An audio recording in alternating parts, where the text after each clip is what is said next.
I tend to do this live and also archived on all of the various sites that are carrying the program. My guest is John Stadden. He is an author. He's the James B. Duke Professor of Psychology and Professor of Biology Emeritus at Duke University. He is the author of the new book, Science in an Age of Unreason. He states, science is in trouble, real questions in desperate need of answers, especially those surrounding ethnicity, gender, climate change, and almost anything related to, quote, health and safety, are swiftly buckling to the fiery societal demands of what ought to be rather than what is. John, thanks for joining me this afternoon. Happy to be here. You know, the intersection of science and politics became obvious to me when one time, and I'm not a scientist by any means, I wrote a short blog basically saying that the theory of evolution is not proven science, but it's theory by nature. And I got such angry response from people, both liberal and conservative. How could I say this? Oh my, that it made me realize that science is very political. It's not just what I had assumed it was previously, which was simply an objective search for truths and an observation of the natural world and how we are where we are in it, and all of the rest based on empirical evidence. So you have written a book on this very topic, the politicization of science. So let's get right down to what is the premise of your book here. Well, the premise is actually a very old one. It comes from David Hume, the wonderful Scottish Enlightenment philosopher. And he made a distinction between facts and values, what is and what ought to be. And science is strictly about what is. The ought to be comes from a moral system, which may be religious or it may not be. It doesn't really matter where it comes from, but the values are a matter of faith. They're not provable by science. You can try improving your values, but you say, I do A because of B, I do B because of C, but then C rests on nothing but faith, which is fine. I mean, that's just the way it is. But I think a lot of people have difficulty in accepting that. And I think that from what I gather, the theory, as you note, started by Scottish philosopher David Hume, is that science and faith are two separate categories. It's like the difference between apples and oranges. What the existence of one does not necessitate the extinction of the other. It's just two different studies of two different disciplines that exist as entities in and of themselves. It's not, this whole idea that somehow, they're in competition or that you can't have one without the other is false. Absolutely. I mean, the metaphor I've used is that science is like a map. It's not a destination. In order to have a destination, you've got to have some kind of value system that you want to get here rather than there. I think that just about says it. And one of the problems, and I start the book with that, is that secular humanists, often their values are so automatic to them that they don't realize that they are just as unprovable scientifically as the values of religious people. And I started this all out with a blog at, I think, Quillette, and I got a very hostile response from an evolutionary biologist who seemed to think that he could derive his values from science. And of course, he can't. Now, in a way, evolution is the best possibility. You might say, well, survival is obviously a good thing. Everybody would agree to that. So we can look at those things which favor the species and do those. And there are problems with that. I give some examples. For example, if I don't want to run on, but if you were to make a decision about who should get COVID vaccines, for example, the humanitarian, Christian, and a lot of secular people would say, well, it should go to the most vulnerable people, those with comorbidities and old people. If you're a social Darwinist, you should say, no, they should be the last ones to get it because they are the least fit and contribute least to future generations. So unless you want to I mean, it's very dangerous, is what I'm saying, to use evolution as a criterion. A, because it conflicts with a lot of things that almost everybody believes. And second of all, because you simply can't predict. I mean, you can't predict, to take a current crisis, you can't predict whether a society where abortion is very difficult to get with the fitness of a society where abortion is easy to get. We simply don't know. It has to be a matter of fact. You bring up, of course, a basic paradox, which is that you have to, in order to conduct science, which is an objective look at nature, you have to include values which are subjective. Religious people believe that they're immutable and they come from a creator of the universe, something that I believe. But putting that aside, we obviously, by simple observation, must have a moral standard and ethical standard when we look at science. For example, we don't, nuclear science. Should everybody have a nuclear bomb in their backyard? I mean, the development of nuclear science is a great thing, but it involves a certain ethical standard, a certain civic standard. It involves the involvement of society in terms of how to regulate that particular science. I mean, a more recent example is that we found out that certain doctors in the United States, including Dr. Anthony Fauci, were involved with financing gain-of-function research in communist China behind the back of 2 American presidents. This is gain-of-function science? Yes, it is. You could probably isolate a virus out of an animal and transfer it to a human being if it's in a certain state. But is it ethical? Is it moral? It's apparently, President Obama didn't think so, which is why he banned it in the United States. It's dangerous and it has serious ethical questions. So I only mention this because we have to have an atmosphere of ethics based with all of the regulations that go along with that when we do scientific research. I mean, the ultimate goal isn't just to get to truths, but it's to work with what we know in the universe in the context of how it benefits or hurts society. Yeah, absolutely. Gain of function, what could go wrong?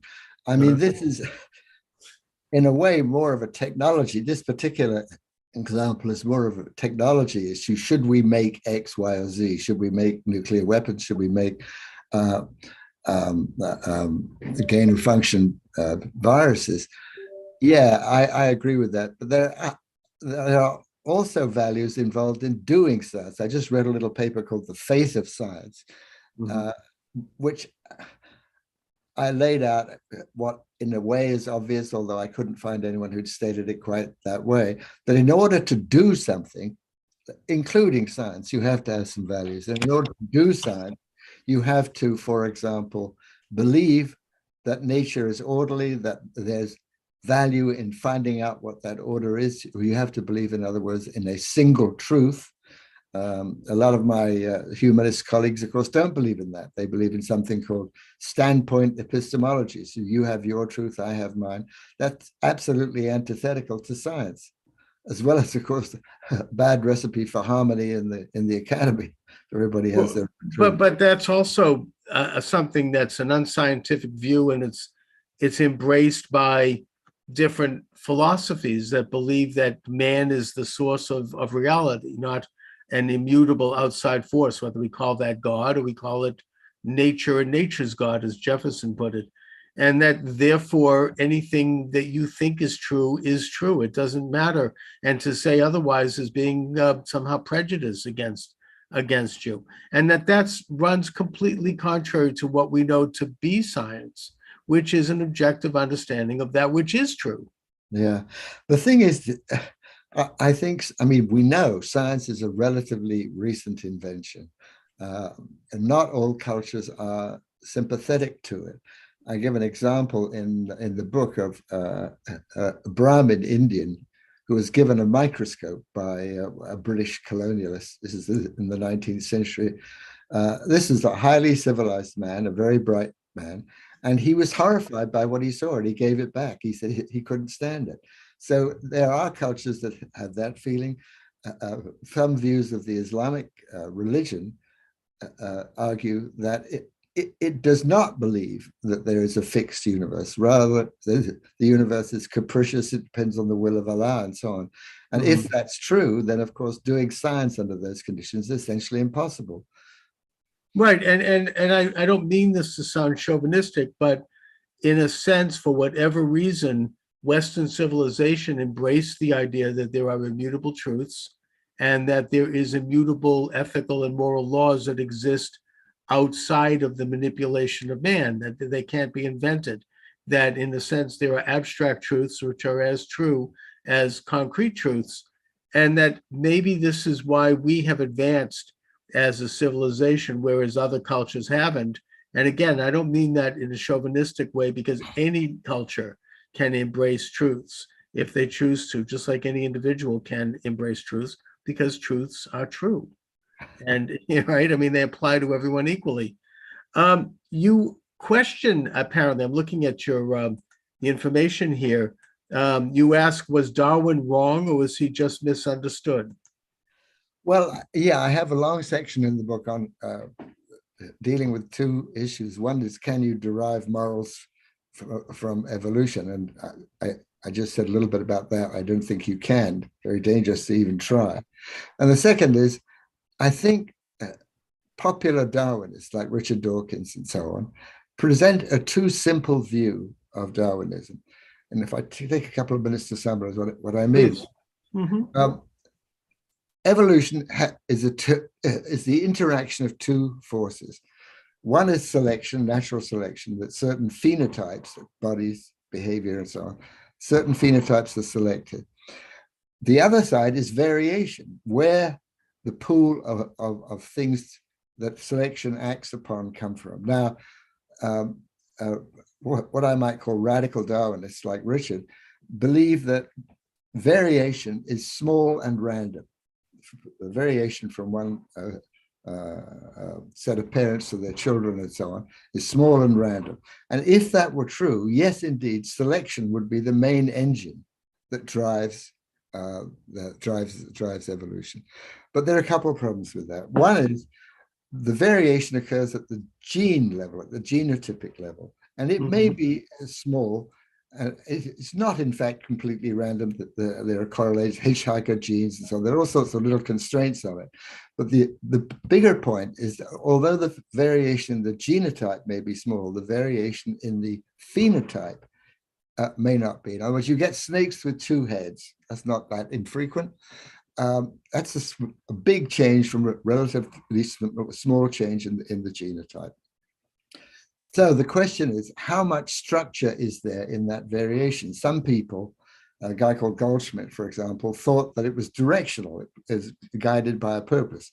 But we don't know whether that's true or not. But what we do know is that it's not completely random. There's some wonderful data that I talk about in the book on African lakes. There are a bunch of African lakes that are very, very similar fish species in them, but they're not genotypically similar at all.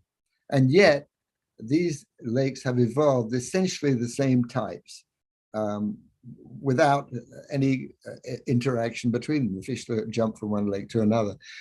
Well, people have speculated that maybe if you run the tape of evolution again, you don't get something completely different, as people like Stephen Jay Gould once contended, but rather you get some similar things. So there may be directional structures, what I'm saying, even though evolution in this broad sense is true.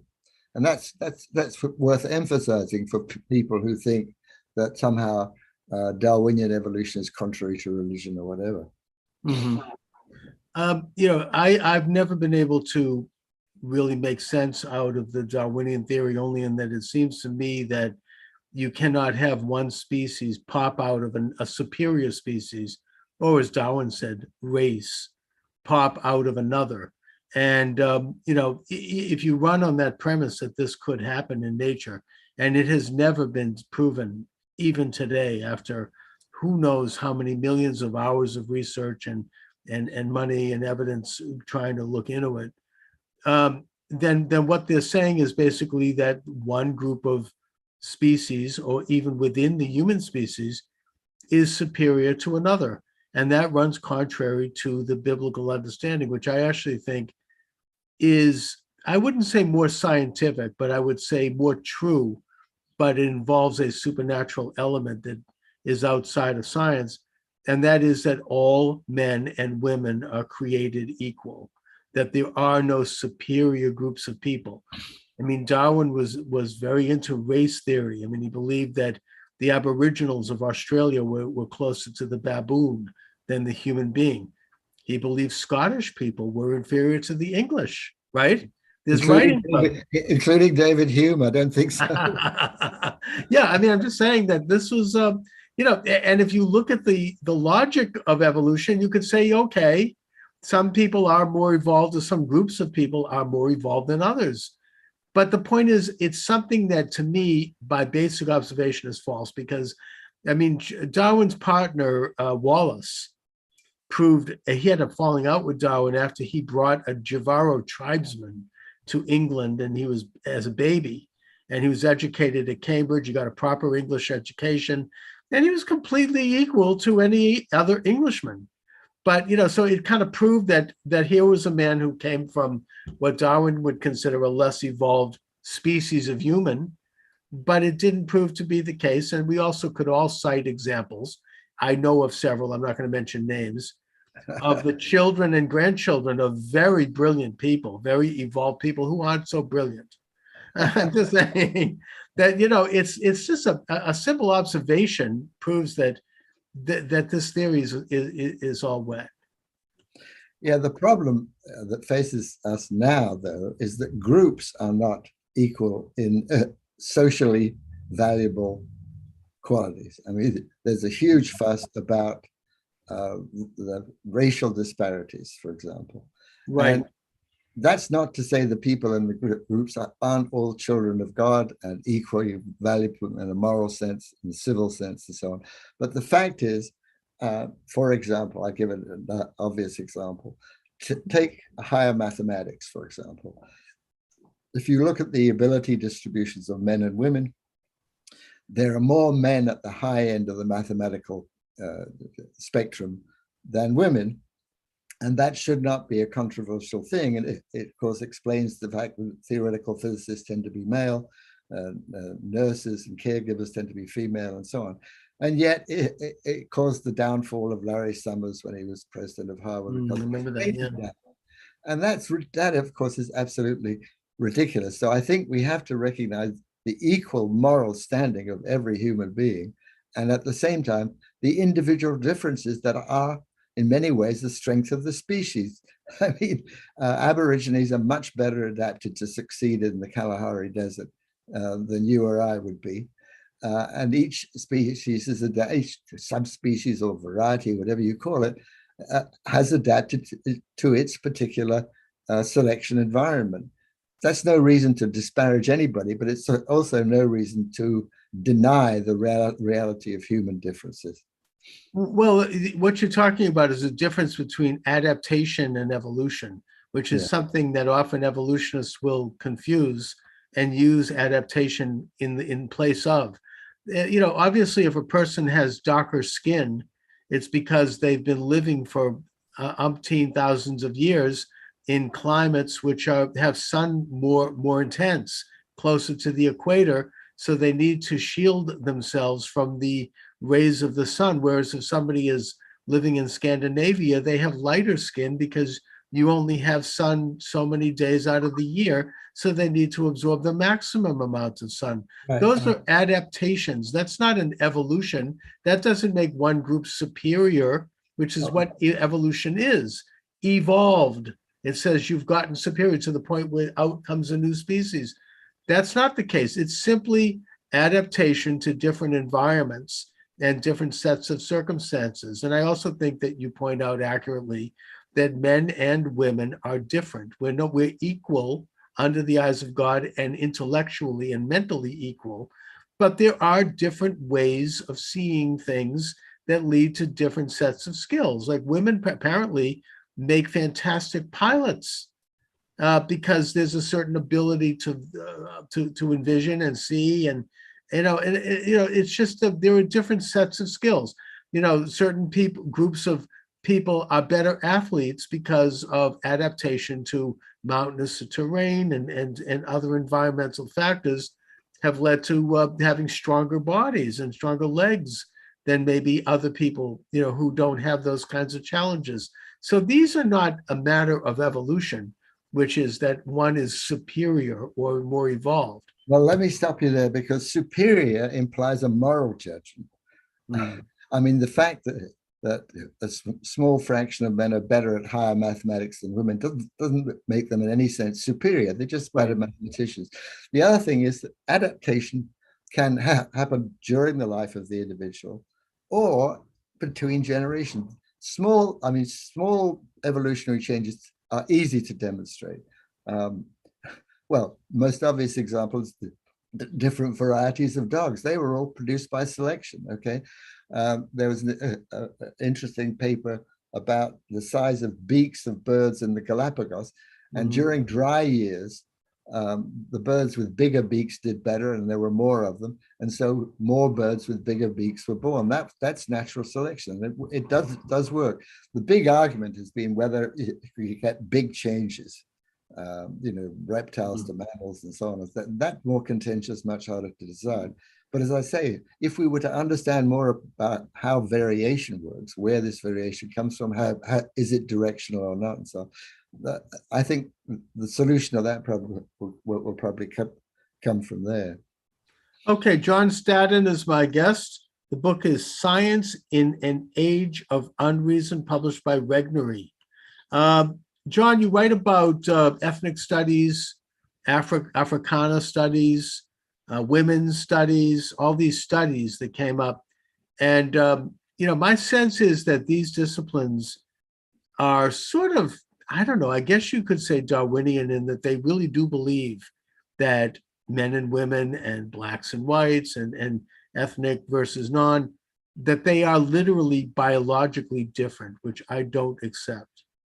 Do you think they believe that? I thought they believed men and women were identical. Okay, maybe. I mean, I get the sense that they think that men and women have a completely different consciousness. Well, they're a little schizophrenic about it, I think. Okay.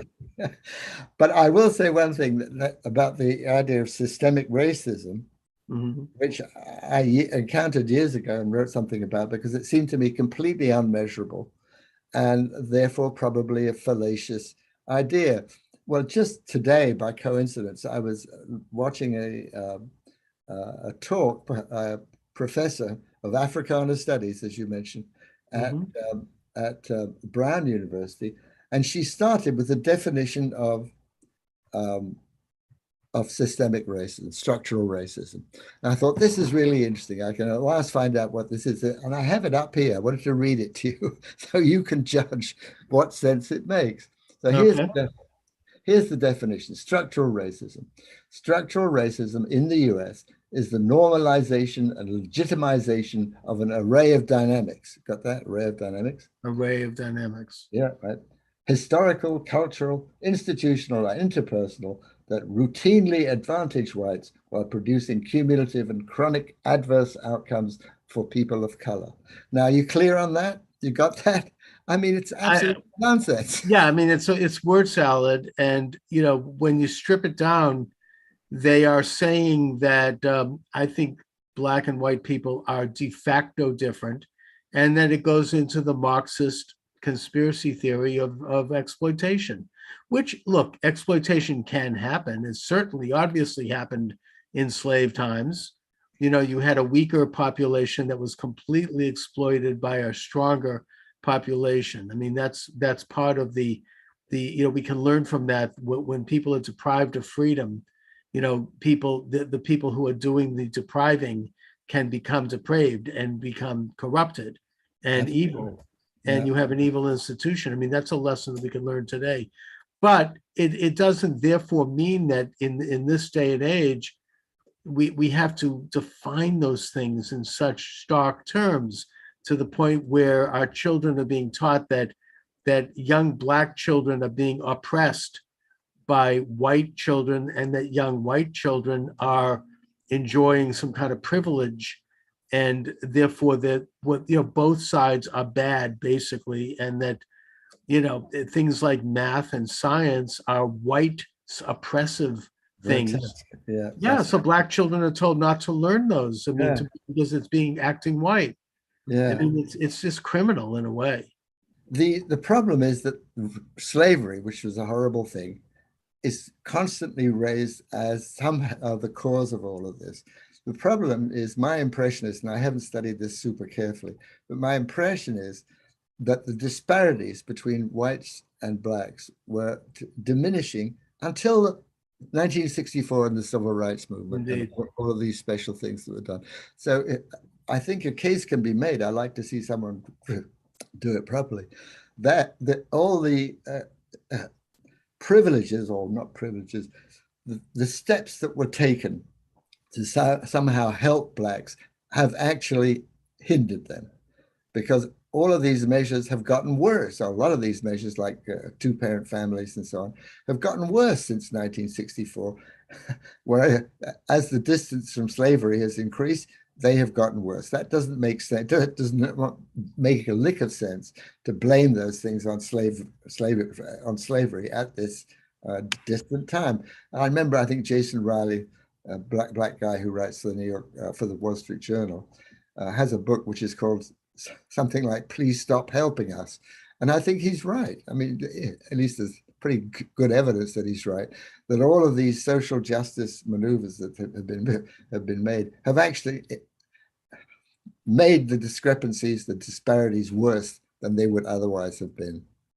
I couldn't agree more. I mean, it was none other than Daniel Patrick Moynihan, who was a sociologist, by the way, right, and who was Assistant Secretary of Labor in the Lyndon Johnson administration, who wrote a book about this, who did a study about this, where he noted that about 80% of Black families were intact with marriages, and that literacy was at a very high level, and that he predicted that the implementation of national welfare state policies would erode that and would destroy or damage the Black family. And he was almost prophetic in that prediction.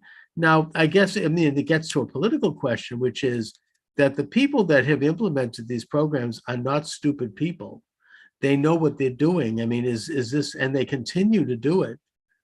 Is there some kind of an agenda there? I mean, why would they do programs that actually would damage the Black family and really damage and divide the country?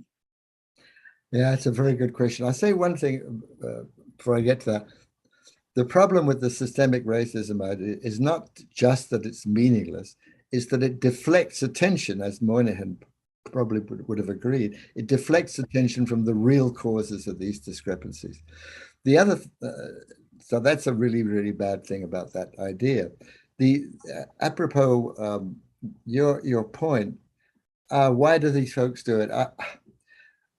I think it's a combination of what Theodore Dalrymple calls sentimentality. Mm-hmm. Pictures on the television of starving children and so on. Sentimentality, plus the fact that politicians do what gets them votes. And by essentially bribing large constituencies, they get the vote of those constituencies. In other words, they're not concerned about the ultimate effect of what they do. They're concerned only with the immediate effect. They're buying a constituency to support their power. Yeah, I mean, in the 18th century, nobody quite knows the author of this, but somebody pointed out that a pure democracy, winner takes all democracy, will never last, because as the poor people are always in the majority, they will eventually act so as to take the money from the richer part, which is a highly unstable arrangement. There are checks and balances in the Constitution to prevent this, and in fact, that was one of their main points. We have two senators in Wyoming and so on. I mean, there are all sorts of things in the Constitution. Right. Balance of power. Yeah, mm-hmm. Which are checks to the tyranny of the majority, which is just as bad as the tyranny of an individual, and in some ways much worse, because you can get rid of an individual, you can't get rid of the majority. Well, I mean, that's the whole ethos and philosophy of the American system, that the balance of power on both government level and privately. I mean, it reflects the better aspects of nature. You know, it wasn't invented by our American founding fathers. It actually came from the Anglo-Saxons and their fight to develop the Magna Carta and the different areas of governance. There's the clergy, there was the sheriff, there was the crown, there was, you know, different areas of work, and that they would compete with and balance each other out. But you know, it's a system that diffuses power because it recognizes that absolute power in the hands of one group, as Lord Acton said, corrupts absolutely. I mean, that's the American system. Now, you write about social science. I'm a student of sociology, and I've noticed that sociology is overwhelmingly on the left. It makes me think that maybe sociology was created as a tool of the left to basically, right? I mean, to do studies and to do research that would promote collectivism and, you know, international leftism. And I have tried to get into developing a conservative sociology, but that involves looking at very controversial things, because the sociology is supposed to look at group behavior and group, you know, activity, and you know, in the context of other groups, and that can get into some rather dicey areas. Yeah, I mean, the overload of emotion in all of this really impedes science. I mean, I noticed that young people, at least a handful of them that I still keep contact with, are very, very emotionally sensitive. And one young person I talked to about systemic racism was in effect triggered by this. I mean, she didn't want to talk about it anymore. It was just Overwhelming, out of bounds. So that emotional freight is completely antithetical to science. You can't do science without separating the emotional effect of a fact or a piece of data from the fact itself. I mean, Darwin himself wrote that the wonderful quote that a scientist has to have a heart of stone, no wishes, no desires, when he's a scientist, not when he's a human being, but when he's a scientist.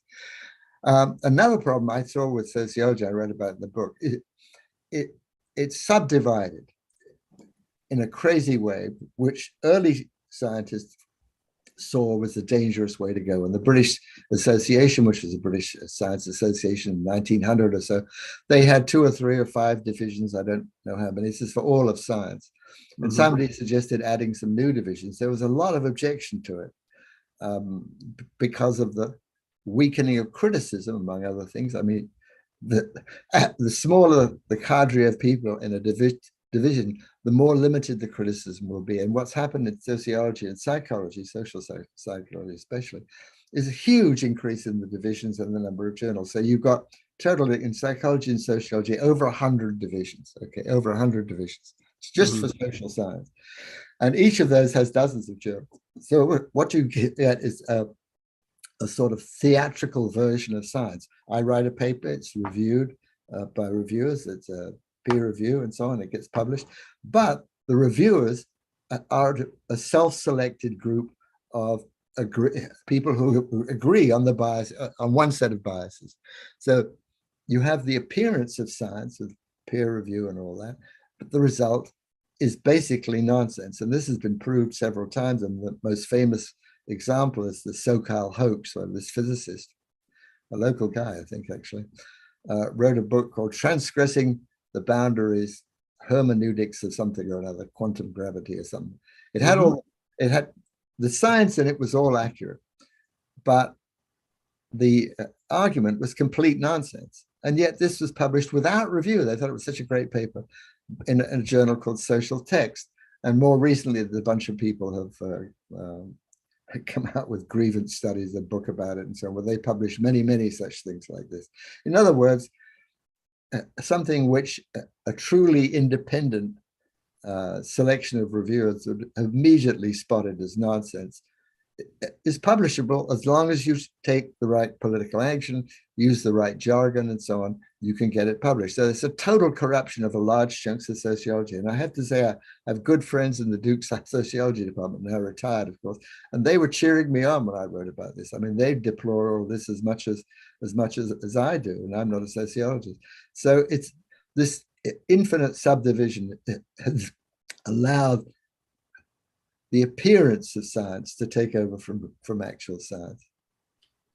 And I think that more objective, more conservative thinkers in science, and again, people may be shocked that this is happening in science. We know it's happened in the soft sciences and in politics. They have been gradually, weeded out of academia over many, many decades, and they've been replaced by mediocre thinkers who are, politically correct and who kind of parrot a party line. One example of this, and I know I'm bringing up another hot potato here, but is the issue of global warming.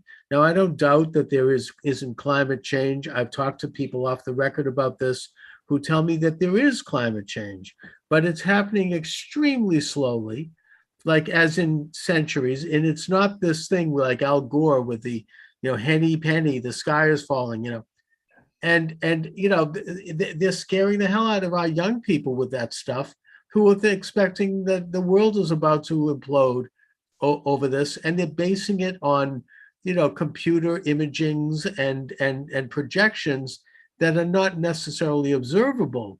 Why is that? Why are they pushing this particular agenda? Why not have an objective, simple, across the board look at this important issue? Well, that's a very good question. I think one of the things I suggest in the book, and I see there's some evidence for this, is that the science funding system really favors conformity. That's number one. Number two, for reasons to do with economics, the growth of money pouring into universities and so on, the proportion of faculty who are actually tenured or tenured track has been dropping and dropping and dropping. I noticed in my own department, they have a weekly newsletter and they highlight various people and so on. And almost all of them are untenured and not on the tenure track. They're adjunct people. Now, people in that position are very, very vulnerable, right? That's for one factor. Another factor is that the funding for science has become what the economists call a monopsony, that is a monopoly buyer. When I was doing experimental research, I really, in the latter years, had only one place I could get major funding from, and that was the National Institute of Mental Health. And one panel on that, a half a dozen or 12 people, decided whether I could get money or not. Now, or at the same time, the grant business, grant used to be a bonus. My first grant proposal was 10 double-spaced pages. I got the money, it was a bonus, great. Other people didn't have grants. I mean, it's unusual to get a grant. So by the time I finished, it was a 50-page, single-page space thing, which took half people's time to prepare. People were spending half their time doing grant proposals. The chance of getting one was very, very small. So all it took is for honest dissent on the committee. Now, if you were a little bit deviant, didn't take any malice on the part of the reviewers. They sincerely believed this was not the best proposal in there. Anyway, a little deviation could get you kicked off the ladder. So that system encourages actually terrific conformity, insecure position. The university funds for research dropped and dropped and dropped. When I first arrived at a university, the university supported your research, not generously, but you had some research, had some support. By the time I left, it had to be a grant. And in fact, even people I respect, I have a good friend in the physics department, and when I told him about a colleague in biology who managed to do research without getting external funds, sufficiently inexpensive and so on, that he could do it without that, he was appalled. He thought it was irresponsible of this guy not to go out and get a big grant. And that is the ethos. The university has become an entrepreneurial enterprise, and serious deviation or a proposal which just says, I really don't know why I want to do this, but it looks like an interesting thing. No way you're going to get money for that. But that's how creative science, real science works. People try things, they fail, they fail, they fail. But once in a while, by trying all sorts of things, they find something that works. And the present system is deeply, deeply hostile to that. Yes, indeed. And in fact, we can't even talk about the question of modalities that are in place around the world that are used to treat viruses like the COVID-19 virus, because if I do talk about it, I could be kicked off of YouTube. Right? I mean, that tells you everything you need to know. But the point is that yeah, I'm sorry, go ahead. We're talking about, as you say, it's a business, it's entrepreneurial, and it has a political agenda that wants certain things to be perceived in a certain way. And that has to do with the modalities of treating the virus, and that those who disagree with that modality, including some people who have previously been amongst America's most respected epidemiologists and doctors, they are censored now. They're not allowed to speak. I don't want to go there because, again, I'll get kicked off YouTube. I think I've said enough. Right now, the whole country is roiling over the end of Roe versus Wade at the Supreme Court. Now, the fact is that the demagoguery around that is really very ugly, given the fact that, first of all, abortion has not been banned, and it's not likely to be banned except maybe in a handful of states, and that you have some radicals who want to completely ban it. And you also have some radicals, like in my own state of Massachusetts, who want to expand it to include a period of time after the baby's already been born. So you've got extremists on both sides. But the fact is that the science tells us and moves us in the direction of the fact that the unborn child does experience life, and that does feel things. And, they've tried to suppress this, and they try to hide the ultrasounds and all of that. What is that about? I mean, most countries in the world, including your country and including Germany and France, and I think virtually every other country, they regulate abortion after 12 weeks. I mean, and you don't get one after 12 weeks unless the life of the mother is at risk. So this was the only country in the world that had flat, legal, abortion on demand right up to the point of birth. Why is this so? What is that agenda all about? I mean, it makes me think of eugenics, and it makes me think of Darwin. Well, Darwin, I have to defend, because I think he was an enormously decent man in his private life and so on. Mm-hmm. And his relations with Wallace, who basically scooped him after Darwin had been working for 20 years on the project and was hesitant to publish until he had overwhelming evidence and so on. So I don't blame Darwin. Okay. It's an ideology. I honestly do not understand it. I mean, my book's about science, not faith. And I think this is a strange kind of faith. It's maybe because our communication system, the internet and so on, is too quick and too effective at demonizing. It allows someone to be demonized. And that's happened over and over and over again. People studying individual differences, like Charles Murray, an enormously decent guy, are demonized. And to the point that nobody will listen to them. And if you've got enough disgruntled employees at Google or Facebook, they will be deleted. They will be deleted. It's a terrible phenomenon. I wish I understood it. I mean, it's a social science phenomenon, an area in which I'm far from expert. I'm not sure anybody is really, but it's a religious phenomenon. It's like witch burning, for goodness sake. And right. I mean, human nature has not changed since the Middle Ages, but our means of communication have. And maybe that just amplified all these bad tendencies in human nature. Combine that with a bad educational system, which is, it turns out, has been indoctrinating kids in a kind of woke ideology for generations. Mm-hmm. And you've got a vulnerable population which is susceptible to these kinds of things. I mean, logic, as you say, the Oregon school system says that finding the right answer is racist. I mean,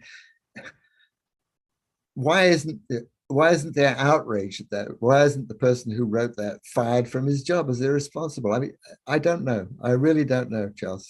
Right, right. And I should mention as a program note that I've built up and am building a network that is not censored, and that the cornerstone of that network on my own website, which runs the show live, charlesmoscowitz.com, is Rumble.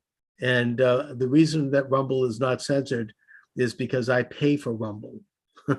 And because the people at Rumble actually called me and promised me that I would not be censored on Rumble, because look, I've been a radio talk show host off and on in Greater Boston for years. I know what censorship is, and I know what community standards are, and I stick by community standards. I don't do, irresponsible things. I know what I'm doing. And so what I'm dealing with right now is political censorship, which brings me to one more topic before we wrap it up. You have a movement in the United States right now, and I could get in trouble for this on YouTube, pretty much amongst liberals, amongst more upper class people, amongst elites, where young people can decide whether they're a boy or a girl. And right, and that this is, we're not talking here about hermaphroditism or anything biological. We're talking about a social phenomenon. And it is starting to include science, in that you have the phenomena, and I don't know how to say this delicately, where we're having young women, young girls under adolescent getting double mastectomies, and young boys getting castration, and I'm not just talking, medical either, I'm talking the surgical. And they're literally believing that they're going to be happy if they change their sex, or that maybe they could switch back and forth and they don't have a sex, or they can be one thing or the other thing depending upon their mood. And this is, not only is it unscientific, but it's crazy. It's not dealing with basic. It's dangerous for children to be told that they are any of these things, and then they're giving them these drugs that apparently have been banned in Finland and Sweden because they damaged your skeleton. I mean, this is criminal. I mean, it reminds me of Mengele. This is like what the Nazis did to twins. I mean, except at least the Nazis knew what they were doing was evil. They weren't pretending that they were doing it to help these children. They didn't care. Whereas in this case, where children being told, oh, this is going to be good for you. This is going to make you feel like your true self. It's going to make you happy. What do you make of this? Well, I have some personal acquaintance with this. I've got relatives who are involved with this. So do I, by the way. I don't. It's everywhere. It's everywhere. It's mad. I mean, the first thing is the euphemisms.